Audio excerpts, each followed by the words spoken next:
కొండ మీద ఒంటరి జీవితం. ఆకాశంలో చందమామ నిండుగా వెలుగుతోంది. చుట్టూ ఎత్తైన కొండలు, దట్టమైన అడవి. ఆ కొండపైన అంచున ఒక పాత పెంకుటిల్లు. ఆ ఇంటి ముందు ఆరు బయట ఒక పాత నులక మంచం మీద తుని మరియు బుజ్జి కూర్చునున్నారు. అమ్మా, అటు చూడు, ఆకాశం ఎంత బాగుందో. ఈ నక్షత్రాలు చూడు, మనకి చాలా దగ్గరగా ఉన్నట్టు అనిపిస్తున్నాయి కదా. కింద ఊర్లో ఉంటే ఇంత అందంగా కనిపించవు. అసలు ఈ కొండ మీద ఇంతెత్తులో ఇల్లు కట్టాలని మా తాతకి ఎలా అనిపించిందమ్మా? తుని గుర్తు చేసుకుంటూ నిట్టూరుస్తూ, అవును బుజ్జి, ఈ కొండ మీద గాలి, ఈ ఆకాశం మనకి దేవుడిచ్చిన వరం. ఈ ఇల్లు చూసావా, మా నాన్న కట్టిన ఇల్లు. అప్పట్లో ఇక్కడికి దారి కూడా ఉండేది కాదు. ఒక్కో రాయిని తన భుజాల మీద మోసుకొనొచ్చి చెమటను రక్తముగా మార్చి ఈ ఇల్లు కట్టారు. మనం పుట్టుకతోనే పేదరికం అనుభవించిన ఈ ఇంటి మీదున్న మమకారం మాత్రం ఎప్పుడూ తగ్గనే లేదు. ఇది మాకు కేవలం ఇల్లు కాదు బుజ్జి, మా నాన్నగారి ఆత్మగౌరవం, మన పూర్వీకుల జ్ఞాపకం. కానీ అమ్మా, ఇక్కడ ఉండటం కష్టమే కదా. కనీసం చిన్న చాక్లెట్ కావాలన్నా కింద ఊరికి వెళ్లాల్సిందే.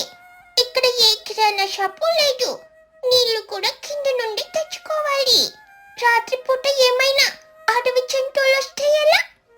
కష్టం ఉంటేనే కదా బుజ్జి సుఖం విలువ తెలిసేది. ఆ అడవి జంతువులకి కూడా మనమంటే ఏంటో తెలుసు. మనం వాటిని ఏమీ అననంతకాలం అవి మనల్ని ఏమీ అనవు. రేపొద్దున్నే లేచి అడవిలోకి వెళ్లి పళ్ళు సేకరించాలి. వాటిని మార్కెట్లో అమ్మితేనే మనకి కావలసిన బియ్యం, పప్పు వస్తాయి. పడుకో తల్లి, రేపు చాలా పనుంది. తెల్లవారక ముందే తుని లేచి అడవిలోకి వెళ్లి సీతాఫలాలు, నేరేడు పళ్ళు, కొన్ని అడవి వేర్లు సేకరించింది. బుజ్జి కూడా ఉత్సాహంగా సహాయం చేసింది. ఇద్దరు బుట్టలు నెత్తిన పెట్టుకుని కొండ దిగి ఊరి మార్కెట్కి చేరుకున్నారు. అక్కడ మహి మరియు లూసీ కూరగాయలు కొంటూ కనిపించారు. ఓయ్ తుని, ఇట్రా. ఏంటి రోజు పళ్ళు చాలా తాజాగా ఉన్నాయి? అడవిలో ఏమైనా కొత్త చెట్లా ఏంటి? నిన్న మొన్నటి వరకు పళ్ళు లేవన్నావు. అవునమ్మా మహి, ఈసారి వానలు బాగా పడ్డాయి కదా, అడవి తల్లి కడుపు పండింది, అందుకే పళ్ళు తియ్యగా ఉన్నాయి. ఇదిగో నీకు, లూసీకి కొన్ని స్పెషల్ గా తీసిపెట్టాను.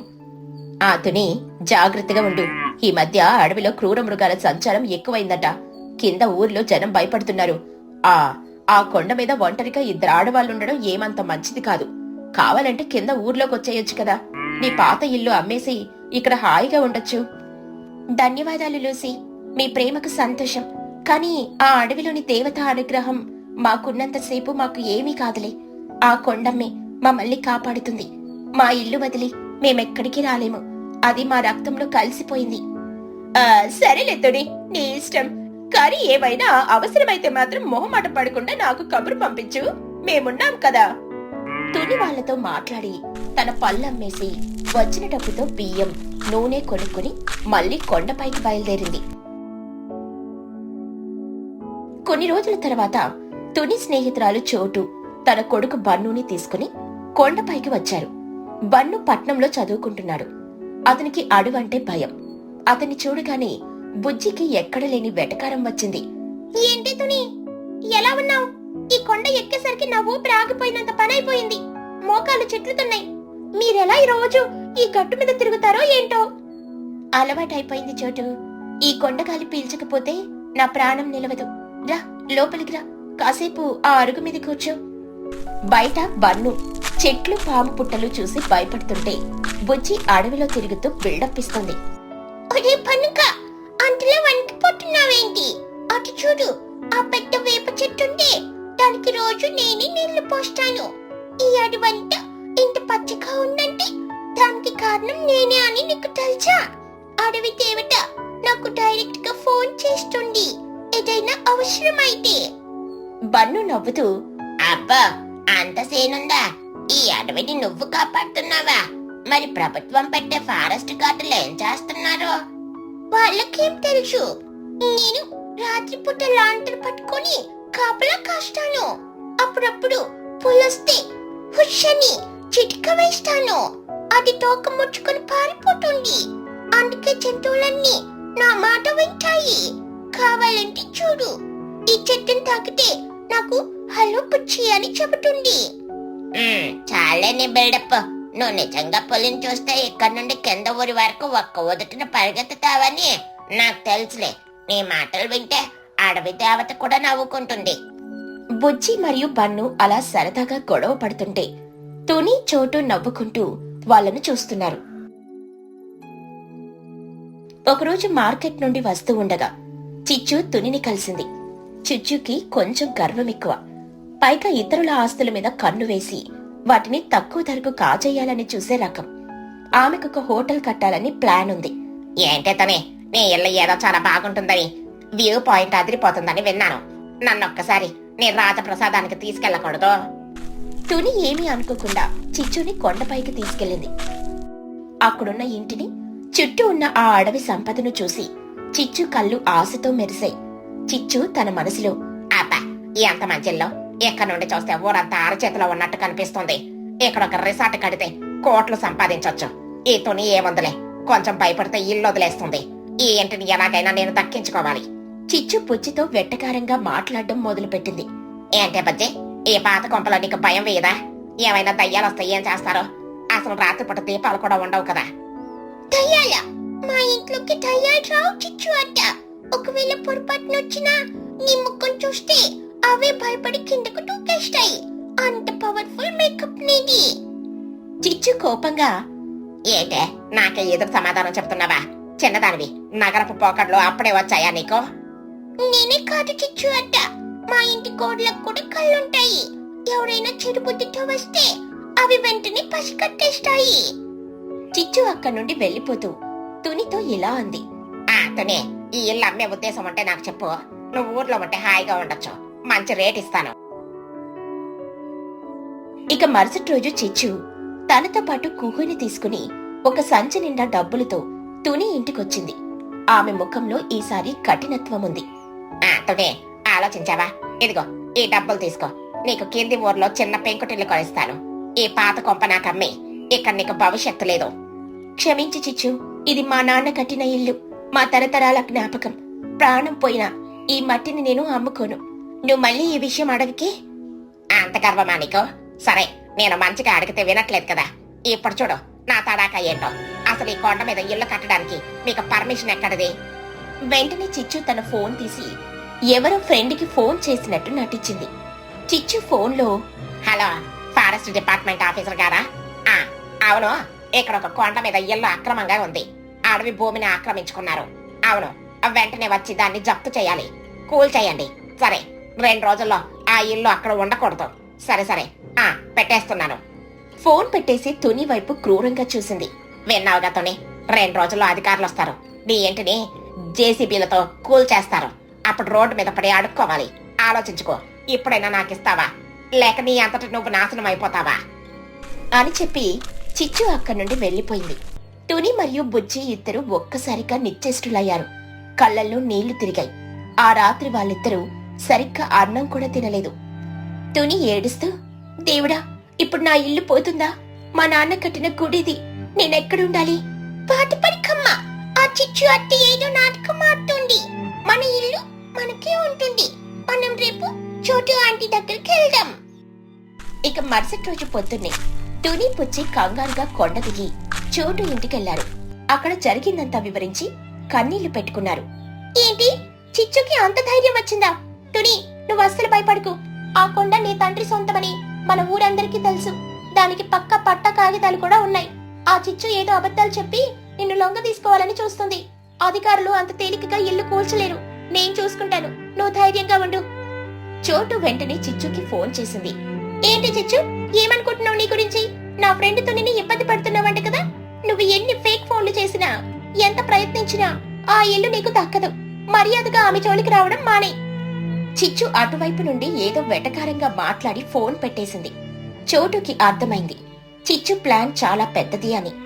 చోటు వెంటనే తునిని బుజ్జిని తీసుకుని మహి ఇంటికి వెళ్ళింది. మహి ఇప్పుడు పోలీస్ డిపార్ట్మెంట్ లో ఒక పవర్ఫుల్ ఇన్స్పెక్టర్ గా బాధ్యతలు నిర్వహిస్తోంది. ఏంటి తుని, ఏంటి కళ్ళు ఇలా వాచిపోయాయి? ఎవరైనా నిన్నేమైనా అన్నారా? తుని మరియు చోటు జరిగిన విషయం అంతా చెప్పారు. చిచ్చు ఎలా బెదిరించిందో, ఫారెస్ట్ అధికారుల పేరుతో ఎలా భయపెట్టిందో, డబ్బులతో ఎలా ఆశ చూపిందో అంతా వివరించారు. మహి కోపంతో టేబుల్ మీద కొట్టి, ఆ చిచ్చుకింత బలుపా? సామాన్య ప్రజలను ఇలా భయపెడుతుందా? అక్రమంగా ఇల్లు కట్టుకుంది తుని కాదు, దాన్ని ఆక్రమించుకోవాలని చూస్తున్న చిచ్చు తప్పు చేస్తోంది. ఇప్పుడే దాని అహంకారం అణిచివేస్తాను. మహి వెంటనే తన పోలీస్ యూనిఫామ్ వేసుకుని జీపు తీసుకుని చిచ్చు షాప్ దగ్గరికి వెళ్ళింది. వెనుక నుండి తుని పుచ్చి కూడా వస్తున్నారు. ఏయ్ చిచ్చు, బయటికి రా! చిచ్చు మహి పోలీసుని యూనిఫామ్ లో చూడగానే వెన్నులో వణుకు పుట్టింది. ఏం కావాలి మహి గారు? నాతోనే మైండ్ గేమ్స్ ఆడతావా? ఫారెస్ట్ ఆఫీసర్ అని ఎవరికి ఫోన్ చేశావు? తుని ఇల్లు కూల్ చేస్తావని బెదిరిస్తావా? అది వాళ్ళ పూర్వీకుల ఆస్తి, దాని జోలికి వెళ్లే హక్కు ఎవ్వరికీ లేదు. నువ్వింకోసారి ఆ కొండ వైపు వెళ్ళినా, తునిని ఇబ్బంది పెట్టినా నిన్ను స్టేషన్ కి తీసుకెళ్లి 3rd డిగ్రీ చూపిస్తాను. నీ మీద ఫోర్జరీ కేసు, బెదిరింపు కేసులు బుక్ చేస్తాను. అప్పుడు నీ ఆస్తిని మొత్తం జప్తు చేయిస్తా, జాగ్రత్త. మహి వార్నింగ్ ఇచ్చేసరికి చిచ్చు కాళ్లు వణకడం మొదలయ్యాయి. ఆమెకు చెమటలు పట్టాయి. లేదమ్మా, ఏదో ఆశపడి చేశాను. ఇంకోసారి తుని జోలికి రాను. నన్ను వదిలేయండి మహి గారు. బుజ్జి వెటకారంగా, ఏమైంది చిచ్చు అత్త? ఇందాక అధికారులు వస్తున్నారు జేసీబీలతో అన్నావు కదా, ఇప్పుడు పోలీస్ జీప్ చూసి ముఖం పాలిపోయిందేంటి? కావాలంటే ఇక్కడ కూడా ఒక రిసార్ట్ కట్టుకోవచ్చు కదా. చిచ్చు ఏమీ మాట్లాడలేక తలదించుకుని లోపలికి వెళ్లిపోయింది.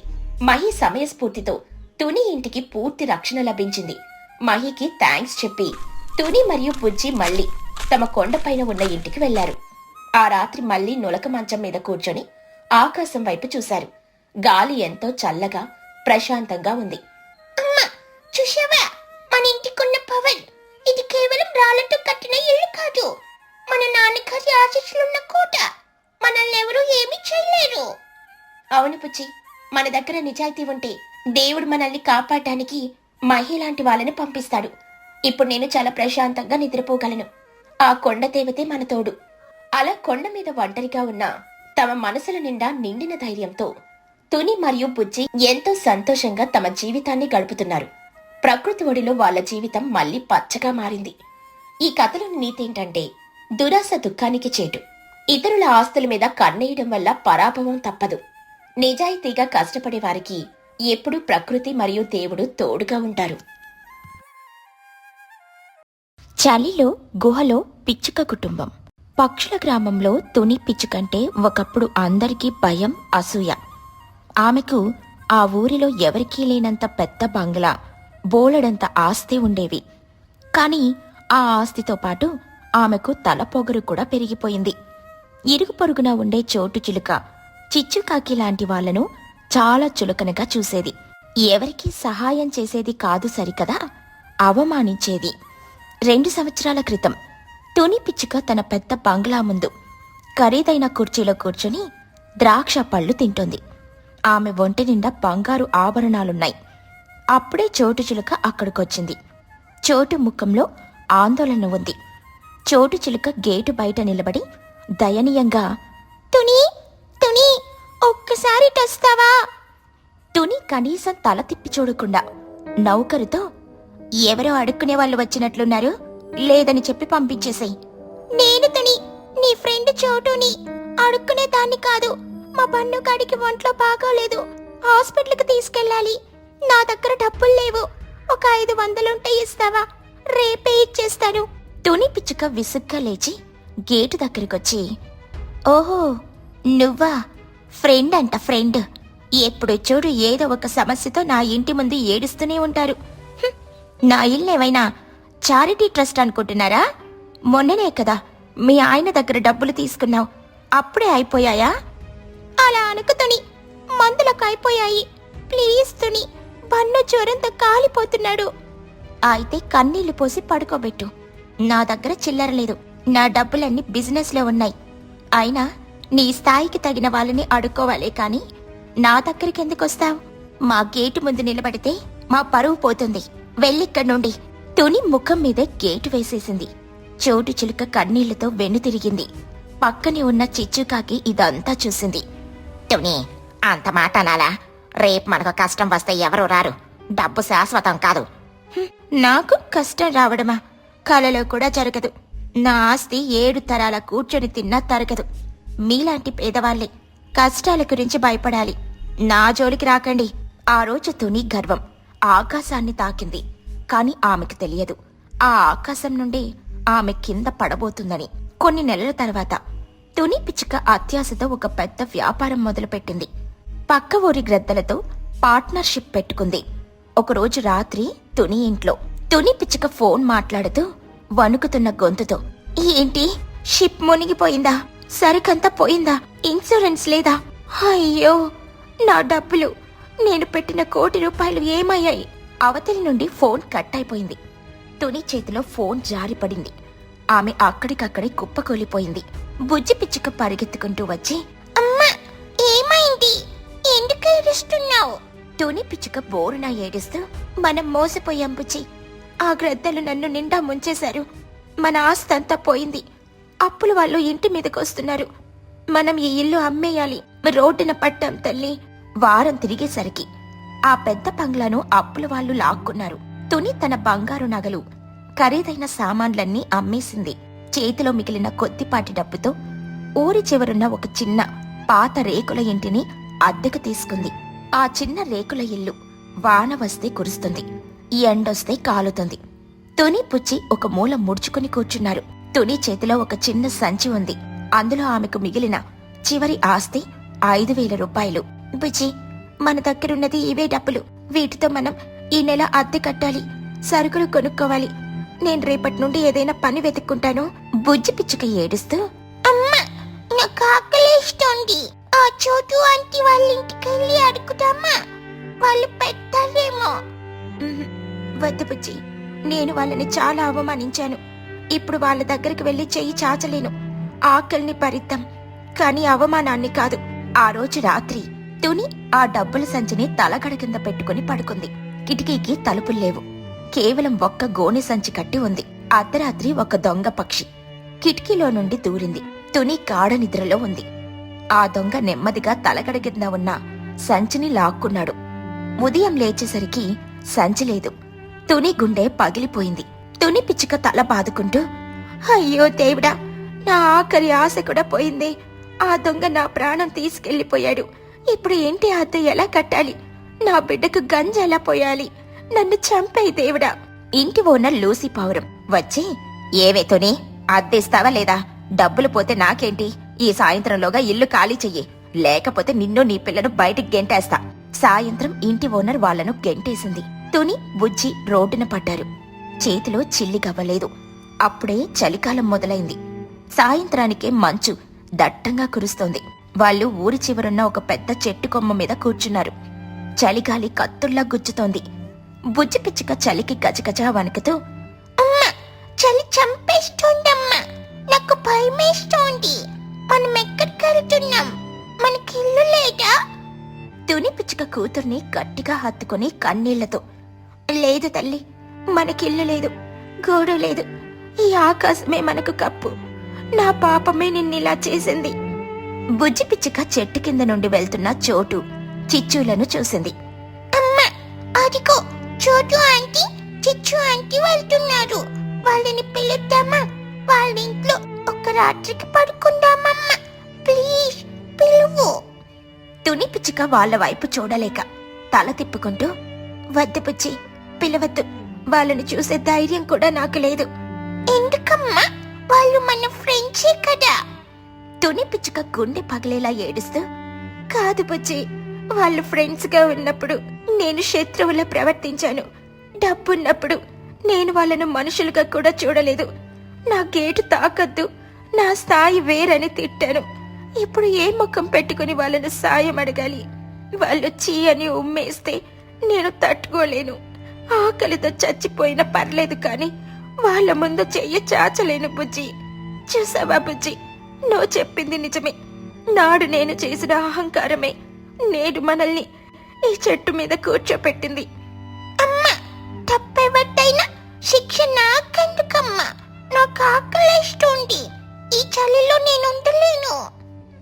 ఆ చిన్న పక్షి మాటలకు ఆకాశం కూడా కన్నీరు పెట్టింది. మంచు ఇంకాస్త పెరిగింది. తుని పిచ్చుక నిస్సహాయంగా ఆకాశం వైపు చూసింది. చలి తీవ్రత తట్టుకోలేక బుజ్జి స్పృహ కోల్పోయే స్థితికొచ్చింది.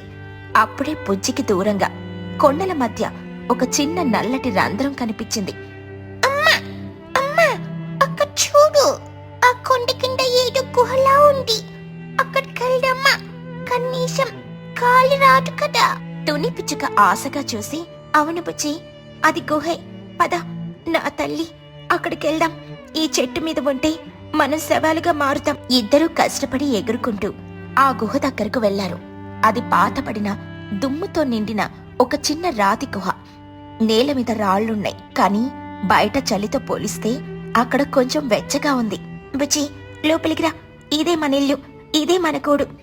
వాళ్ళు తమ దగ్గరున్న చిన్న మూటను, కొన్ని బట్టలు, పాత గిన్నెలు అక్కడ పెట్టారు. తుని ఆ గుహలో మూలను శుభ్రం చేసి రోజులు గడుస్తున్నాయి. తుని బుజ్జి ఆ చీకటి గుహలోనే బ్రతుకుతున్నారు. తుని పగలు ఊర్లోకెళ్లి ఎవరూ చూడకుండా కింద పడిన గింజలను ఏరుకుని వచ్చేది. రాత్రికి ఆ గింజలను రాళ్లతో దంచి బుజ్జికి పెట్టేది. అమ్మా, ఈ గుహలో చాలా భయంగా ఉంది. రాత్రిపూట ఏవో శబ్దాలు వస్తున్నాయి. నాకు నిద్ర రావట్లేదు. మన పాతింటికి వెళ్ళిపోతామా? తుని పిచ్చుక కన్నీళ్లు దాచుకుంటూ, పాత ఇల్లు మనది కాదు బుజ్జి, ఇది దేవుడిచ్చిన ఇల్లు. భయపడికో, అమ్ముంది కదా, నిన్ను గుండెల్లో దాచుకుంటాను. ఒకరోజు రాత్రి వర్షం కురిసింది. గుహ లోపలికి నీళ్లొచ్చాయి. నేల మొత్తం తడిసిపోయింది. పడుకోడానికి పొడి స్థలం లేదు.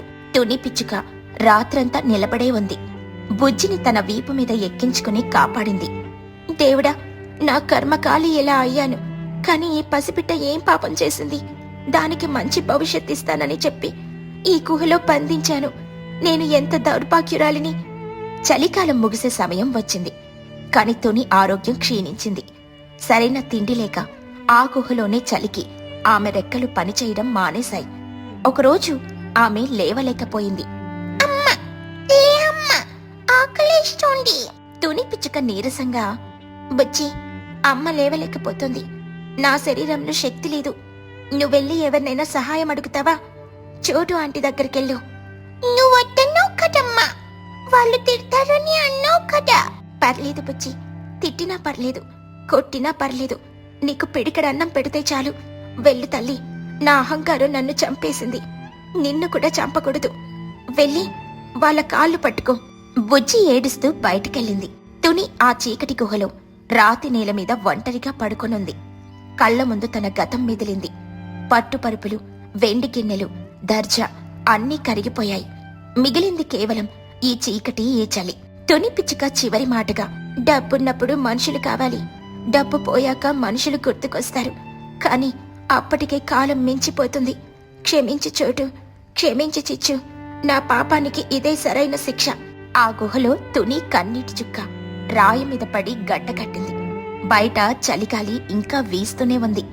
ఆ పిచ్చుక కుటుంబం కథ ఆ గుహ గోడల మధ్య ఒక విషాద సాక్ష్యంగా మిగిలిపోయింది.